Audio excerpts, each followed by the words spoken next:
Então, boa noite a todos. Você que está nos assistindo, se você puder abrir a sua Bíblia, se vocês puderem abrir, justamente numa das cartas onde a gente estava comentando sobre, mas é em 2 Timóteo 2, do 1 ao 13. Se você puder abrir, 2, do 1 ao 13. Essa carta ela mexe muito comigo. Simplesmente porque pela juventude de Timóteo e por todos nós somos jovens que estamos aqui reunidos nessa live. Então ela mexe muito comigo por conta disso e também por conta de uma coisa. Por ser jovens, essas paixões inflamadas, Deus ele usa muito essa carta para ministrar no meu coração simplesmente pelo texto que Paulo escreve a Timóteo para que Timóteo fugisse das paixões. Timóteo, foge das paixões da tua mocidade. E também no capítulo 1, quando Paulo convida Timóteo ao sofrimento, diz que esse evangelho é o poder de Deus, que esse poder de Deus ele nos salvou e nos chamou para uma santa vocação. Essa santa vocação, esse chamado à santidade, são coisas quando as minhas paixões, a carne ela tenta se sobressair ao espírito. Deus usa esses textos através do seu espírito para ministrar muito ao meu coração, para que eu possa permanecer em santidade. Por isso que essa carta ela ministra muito ao meu coração, por conta desses textos que ficam gravados e Deus usa para me repreender. Enfim, 2 Timóteo, capítulo 2, versículo do 1 ao 13, diz assim: Tu, pois, filho meu, fortifica-te na graça que está em Cristo Jesus. E o que de minha parte ouvirtes através de muitas testemunhas, isso mesmo transmite a homens fiéis e também idôneos para instruir a outros. Participa dos meus sofrimentos como um bom soldado de Cristo Jesus. Nenhum soldado em serviço se envolve em negócios desta vida, porque o seu objetivo é satisfazer aquele que o arregimentou. Versículo 5. Igualmente, o atleta não é coroado se não lutar segundo as normas. O lavrador que trabalha deve ser o primeiro a participar dos frutos. Pondera o que acabo de dizer, porque o Senhor te dará compreensão em todas as coisas. Versículo 8. Lembra-te de Jesus Cristo, ressuscitado dentre os mortos, descendente de Davi segundo o meu evangelho, pelo qual estou sofrendo até algemas como malfeitor. Contudo, a palavra de Deus não está algemada. Por esta razão, tudo suporto por causa dos eleitos, para que também eles obtenham a salvação que está em Cristo com eterna glória. Fiel esta palavra: se já morremos com Ele, também viveremos com Ele. Se perseverarmos, também com Ele reinaremos. Se o negarmos, Ele por sua vez nos negará. Versículo 13. Se somos infiéis, Ele permanece fiel, pois de maneira nenhuma pode negar-se a si mesmo. Deus, pedimos que o Teu Santo Espírito venha falar aos nossos corações, iluminar as nossas mentes, para que nós possamos ter consciência que nós temos necessidade de Ti, Deus. Que nós somos carentes da Tua glória, carentes do Teu amor, carentes da Tua graça. Pai, que a Tua graça ela possa vir de encontro aos nossos corações, ao coração de todas essas pessoas que estão nos assistindo e a todos que estão aqui ao redor dessa live, Deus. Pai, que você possa nos convencer, acima de tudo, dos nossos pecados. Somos pecadores, somos homens depravados, dependentes, carentes de Ti. Espírito Santo, ministra o nosso coração nessa mensagem. Fala de forma poderosa, para que nós possamos, dia a dia, mudar as nossas vidas, converter os nossos maus caminhos a Ti, Deus. E que a Tua luz possa brilhar sobre as nossas vidas, para que todos os homens possam ver a Tua luz em nós, Deus. Muito obrigado por esse momento, muito obrigado pela essa comunhão, Deus. Que você possa estar conosco, estar com todas essas pessoas. Nós acreditamos que você é onipresente, então você está em todos os lugares, e que você possa convencer essas pessoas que estão nos escutando dos seus pecados, Em nome de Jesus. Essa carta ela é uma carta que eu gosto muito, porque ela tem todo um contexto por trás dela, de um contexto de sofrimento, um contexto de emoção. Ela é uma carta emotiva. A gente nota que todas as vezes que uma pessoa ela está no fim da sua vida, a gente procura escutar as últimas palavras daquela pessoa, porque aquelas últimas palavras elas sempre ficam empregadas no nosso coração. Eu lembro até hoje quais foram as últimas palavras da minha avó, que ela disse para mim antes de morrer. E essa carta ela tem muito disso, ela é especial por conta disso, porque é a última carta de Paulo. E essas são as últimas palavras dele. E essa carta ela tem todo um componente emocional por trás, por Paulo estar velho, por Paulo estar numa prisão, por Paulo estar sofrendo e por Paulo ter sido abandonado por todos. E essa carta ela tem todo esse componente emocional, mas existe um porquê de Paulo ele ter sido abandonado por todos, e porque Paulo nessa carta ele pensa mais sobre a sã doutrina, mais sobre a mensagem do Evangelho, do que sobre a sua própria vida, do que sobre os seus sofrimentos externos. É justamente por um contexto histórico que está dentro dessa carta. Em 17 de julho de 64, depois de Cristo, um imperador chamado Nero, muitos de vocês já podem ter escutado sobre ele, ele ateou fogo sobre a cidade de Roma nesse ano, 64. A carta de 2 Timóteo foi escrita mais ou menos entre 66 e 68, mais ou menos. Então é muito próximo. E nesse ano 64, Nero ateia fogo na cidade de Roma, onde existiam 14 bairros, e desses 14 bairros, 10 foram queimados. E desses 10 queimados, foi muito pela estrutura dos bairros, que a maioria dos edifícios eram de madeira. Valeu, gente. Esses edifícios eram de madeira. E algo muito interessante é que 4 bairros ficaram intactos. E esses 4 bairros que ficaram intactos foram os bairros onde moravam a maioria dos judeus e a maioria dos cristãos. E Nero ele teve a brilhante ideia de colocar a culpa desse crime nos cristãos, simplesmente pelo bairro que foi menos devorado pelas chamas. Então, Paulo, como era líder do cristianismo, do evangelho, o líder mais influente daquela época, essa culpa caiu sobre Paulo, caiu sobre os cristãos. Eles foram acusados como criminosos. E justamente nessa época que vem a seguinte história que muitos de vocês conhecem, em que os cristãos eles eram colocados sobre o potes e eram queimados vivos para servirem como para iluminar a cidade de Roma. Nessa época que faltou madeira para se fazer cruz para os cristãos que eram crucificados por causa do Evangelho. É justamente por conta dessa perseguição que os cristãos pagaram. E é nesse contexto em que a carta de 2 Timóteo é escrita. Paulo é preso por causa desse crime. Paulo está sendo preso como malfeitor. É por isso que muitos dos crentes da Ásia, eles abandonam Paulo, eles abandonam o Evangelho, porque Paulo agora ele é um criminoso. E essa segunda prisão de Paulo em Roma ela é muito feroz, porque é uma prisão com contexto político, não mais religioso, como no fim da carta, como no fim do livro de Atos. Então tem todo esse contexto por trás dessa carta. E Paulo convoca Timóteo, seu filho na fé, para permanecer firme no Evangelho, para permanecer firme na sã doutrina. Paulo chama Timóteo para fazer parte dos seus sofrimentos. E é justamente que a gente entra no segundo capítulo, quando Paulo fala: Tu, pois, filho meu, fortifica-te na graça que está em Cristo Jesus. Por mais que o contexto da carta tenha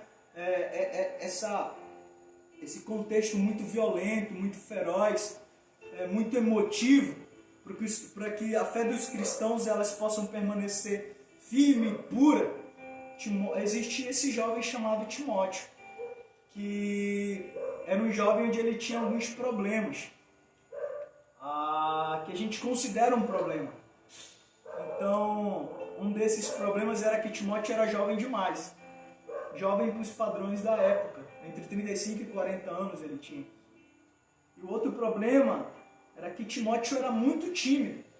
É por isso que Paulo fala para Timóteo que Deus não nos deu um espírito de covardia, mas um espírito de amor, de moderação e de poder, para encorajar o jovem Timóteo. E a outra questão era que Timóteo era muito debilitado em sua saúde, que a gente falou sobre os problemas estomacais dele. Então era tudo que Timóteo tinha, essas debilidades, para que Deus não pudesse usar ele. E é muito interessante falar que depois de Paulo, esse jovem seria o próximo pastor da igreja primitiva. Então o próximo pastor da igreja primitiva seria um rapaz jovem, tímido e doente. Acho que tudo que Deus precisava para usar uma pessoa que as pessoas não veem expectativa. Por isso que Paulo fala para Timóteo para que ninguém despreze a sua mocidade, para que ninguém despreze a sua juventude. E essa primeira aplicação não é para alimentar o seu ego, mas é para dizer que mesmo que existe um complexo de inferioridade na gente, em vocês, para que existem algumas coisas que você pensa, Deus não pode me usar. Timóteo era aquele cara que ele tinha todas as coisas unidas para que Deus não usasse ele. E por mais que ele tivesse todas essas coisas unidas, ele foi o próximo pastor da igreja primitiva. E Timóteo foi o cara que combateu mais heresias dentro da igreja primitiva. Deus usou ele de maneira sobrenatural. E talvez Deus pode fazer isso com você. Se você se colocar diante do Senhor, Ele pode usar você também de forma sobrenatural, tratar as suas debilidades, tratar o seu complexo de inferioridade, tratar a sua ansiedade, tratar a sua depressão, para que Ele possa usar ele para o seu ministério, na sua palavra, para que você possa ser um obreiro aprovado pelo nosso Senhor. E Paulo, nessa carta, se você tiver com a sua Bíblia aberta, você puder acompanhar no capítulo que a gente leu, tu, pois, filho meu, fortifica-te na graça que está em Cristo Jesus. Paulo falando para Timóteo, chamando de filho, seu filho amado na fé, o filho que ele cuidou, e falando para que ele fosse forte. Tu, pois, filho meu, fortifica, ser forte na graça de Cristo Jesus. Não com as forças dos seus próprios braços, com o seu próprio punho, mas que a sua força estivesse no Senhor. Que a nossa força nesses momentos de dificuldade, de debilidade, de sofrimento, que as nossas forças, nós não possamos encontrar forças em nós mesmos. Que a gente não possa encontrar força dentro de nós. Que a gente não possa encontrar força nos nossos braços ou força em qualquer outro lugar, mas que a nossa força possa ser achada na graça de nosso Senhor Jesus Cristo. E Paulo instrui a Timóteo a isso. E o versículo 2 fala: e que de a minha parte ouvistes através de muitas testemunhas, isso mesmo transmite a homens fiéis e idôneos para instruir a outros. Isso é uma verdadeira sucessão apostólica. Não é uma apostolicidade de títulos, mas é uma apostolicidade da mensagem apostólica. Da mensagem para que ela possa ser passada de geração em geração. Paulo está instruindo Timóteo a mensagem que ele recebeu do Senhor, de Jesus. Essa mesma mensagem Paulo está passando para Timóteo, e que Timóteo possa passar para homens fiéis, e que esses homens fiéis possam passar a outros. E essa mensagem passou de geração em geração, e que louco, essa mensagem chegou até nós. A palavra de Deus, a Bíblia, a qual existe sangue de mártires, sofrimento. Aqui está todos os cristãos que foram devorados pelos leões, queimados, crucificados, estão aqui. Então essa mensagem chegou até nós. E cabe a nós, cristãos, passar essa mensagem para a próxima geração, passar essa mensagem de maneira fidedigna, passar essa mensagem de maneira fiel, passar essa verdade do Evangelho para o filho de vocês, para os nossos filhos, para ensinar para você, pastor, você missionário, passar essa mensagem aos perdidos, para que essa mensagem ela possa ser proclamada por todo mundo. E essa é a melhor forma de guardar a mensagem do Evangelho, transmiti-la. Transmitir a mensagem do Evangelho sem colocar o nosso achismo nela e sem subtrair coisa delas, mas para passar ela de maneira pura. Nessa carta, Paulo está preocupado com isso. não está preocupado com os seus sofrimentos externos, não está preocupado com a sua crise interior. Mas Paulo está preocupado em passar essa mensagem para Timóteo. É por isso que ele escreve essa carta, para que Timóteo permanecesse firme no Evangelho, para que Timóteo pregasse esse Evangelho a tempo e fora de tempo, como no 4º capítulo. No versículo 3, fala assim: participa dos meus sofrimentos como um bom soldado de Cristo Jesus. Nenhum soldado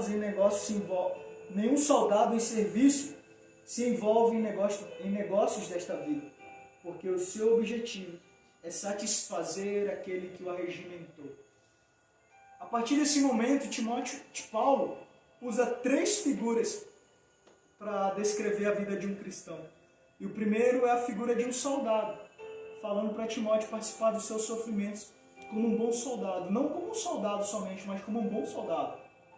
E Paulo instrui Timóteo a ser assim porque um soldado, ele quando entra na batalha, ele sofre, ele muitas das vezes perde alguma parte do corpo, ele é ferido. Então a vida cristã, Paulo está mostrando que a vida cristã é como de um soldado que sofre na guerra, que sofre na batalha, e que no fim disso tudo, ele não vai ter um quarto bom, uma cama confortável para descansar, mas ele vai ter ali uma cabana, um local improvisado para ele dormir e para ele descansar. E a vida de um cristão aqui na terra é assim: nós temos as nossas lutas, nós temos as nossas batalhas contra nós mesmos, contra o inimigo. E a vida cristã, Paulo mostra nessa primeira figura, que é como de um soldado, de um bom soldado. E ele fala no versículo 4 que um soldado, quando está em serviço, ele não pode se envolver com outras coisas, com coisas nessa vida, mas ele tem que obedecer aquele que o arregimentou, aquele que o convocou. Paulo usando essa figura para que um cristão, quando é convocado pelo Senhor, que ele não possa se envolver com coisas dessa vida, do presente século, mas para que ele possa ter a consciência que ele foi convocado pelo Senhor e que ele precisa servir o seu Senhor com fidelidade, que ele precisa obedecer ao seu Senhor.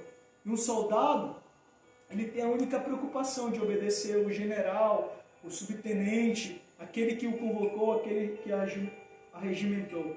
O cristão não é diferente. O cristão precisa entender que ele está sob a autoridade do seu Senhor, que o convocou, que o chamou. Ele precisa fazer a vontade do seu Senhor. E a segunda figura que Paulo usa é do atleta. No versículo 5, igualmente, o atleta não é coroado se não lutar segundo as normas. Paulo usa a figura de um atleta, que a vida do cristão precisa ser como de um atleta. Um atleta, ele tem disciplina, ele precisa treinar, ele precisa cuidar da sua alimentação. É justamente a disciplina que a gente estava falando sobre a gula aqui. Ele precisa ter essa disciplina que muitos de nós não temos. E dá para perceber que eu não sou um atleta. Mas Paulo, ele usa justamente essa linguagem para que a vida do cristão ele possa ser como a disciplina de um atleta que treina.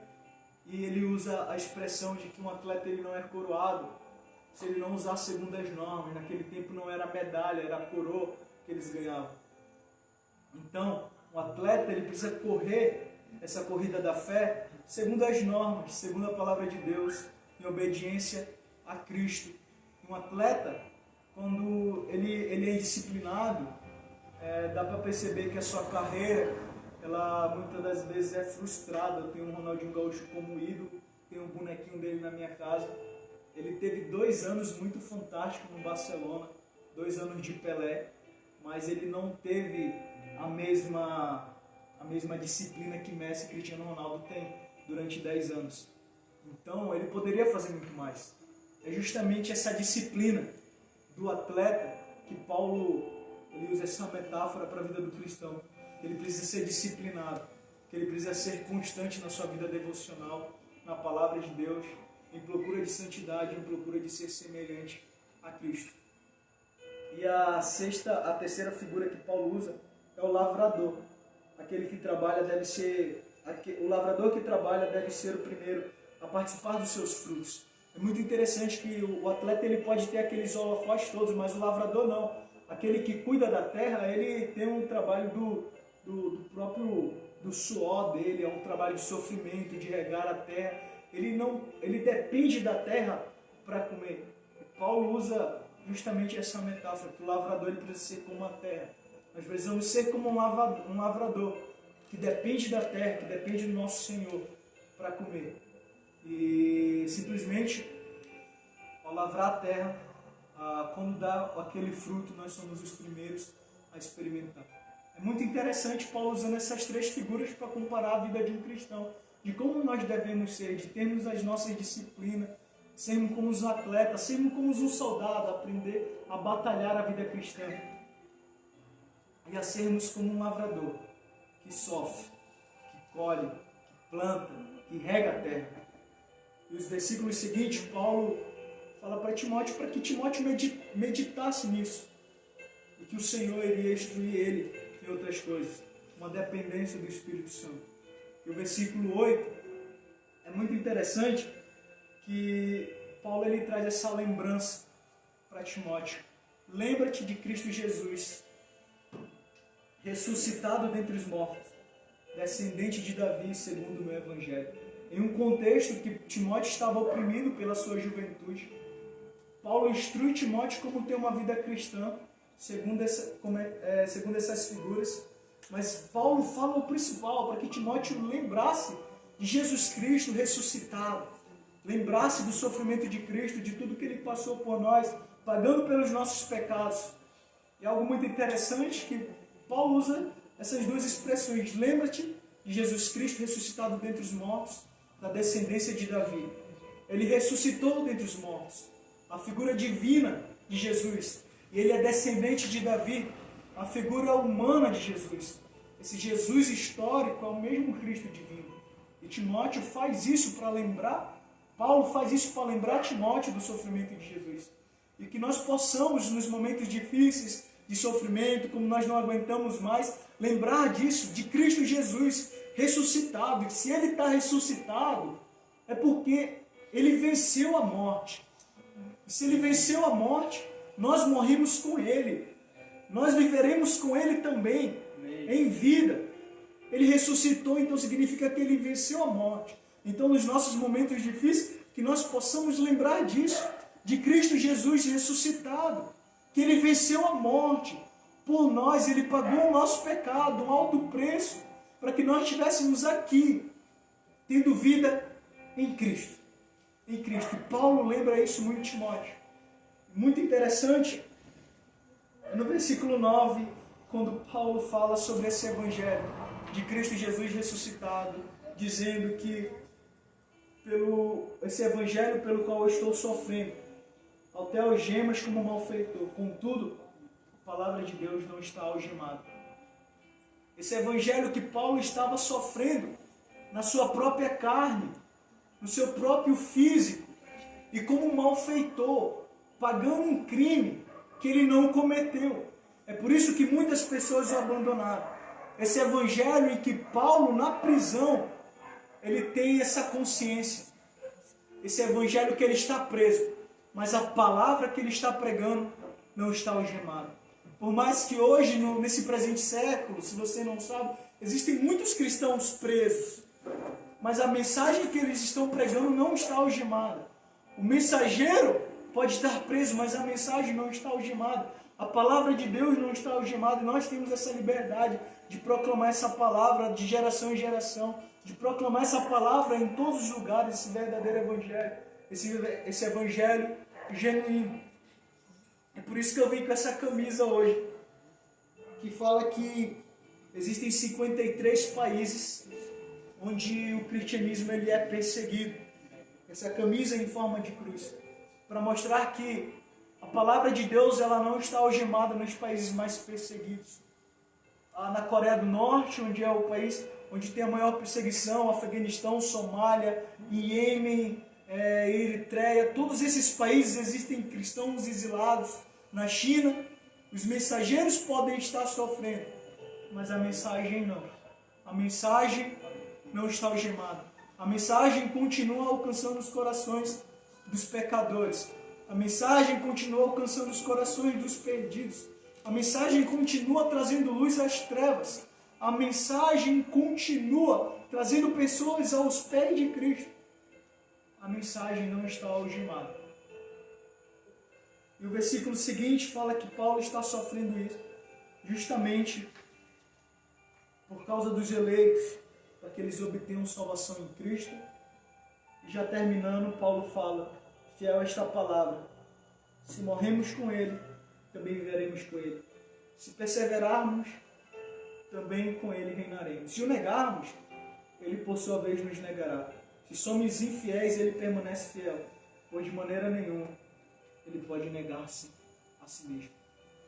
Se nós morremos com Ele, essa metáfora de Cristo que morreu e nós morremos com Ele, nós ressuscitamos juntamente com Ele para ter vida nele. E hoje nós temos vida em Cristo, precisamos perseverar nele, juntamente com Ele. Se nós permanecemos fiéis, de maneira nenhuma Ele é infiel. Ele não muda, Ele é Deus, Ele é soberano, Ele governa todas as coisas, Ele está sobre todas as coisas. E a nossa confiança é nisso, que Ele é soberano sobre essa pandemia, Ele é soberano sobre todas as coisas, sobre os nossos sofrimentos, sobre as nossas perseguições, sobre as nossas lutas internas, sobre as nossas lutas externas. Ele é soberano, Ele está no controle de todas as coisas. Então você que está nos escutando, se você ainda não encontrou vida em Cristo, se você ainda não foi encontrado por essa graça, por esse evangelho que muitos mártires deram a sua vida, e Paulo foi um desses, Timóteo foi um desses, deram a sua vida por essa mensagem. Que você possa ter consciência que existem pessoas dando a sua vida por essa mensagem.